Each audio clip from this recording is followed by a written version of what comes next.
পার্শে মাছের এই তেল ঝাল মা রান্না করলে শুধু এটা দিয়েই পুরো ভাত খাওয়া হয়ে যায়। আমার তো খুব ভাল লাগে। চলো তোমাদেরকেও দেখাই কি কি উপকরণ লাগছে। প্রথমে কড়াইয়ে সরিষার তেল দিব।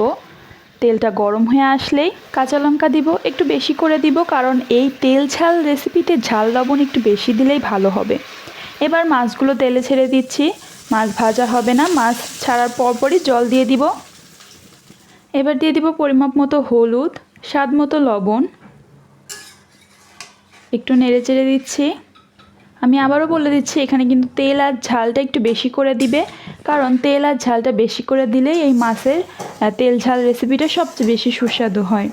এবার আমরা 10 থেকে 15 মিনিট মতো ফুটিয়ে নিয়েছি, তাতে মাছটাও বেশ ভালো মতো সিদ্ধ হয়ে গেছে, আবার ঝোলটা অনেকটাই শুকিয়ে এসেছে, তেল ছেড়ে দিয়েছে। এবার নামিয়ে নিয়ে ঝরঝরে ভাতের সাথে পরিবেশন করে নিব এই তেল ঝাল পার্শে মাছের রেসিপি।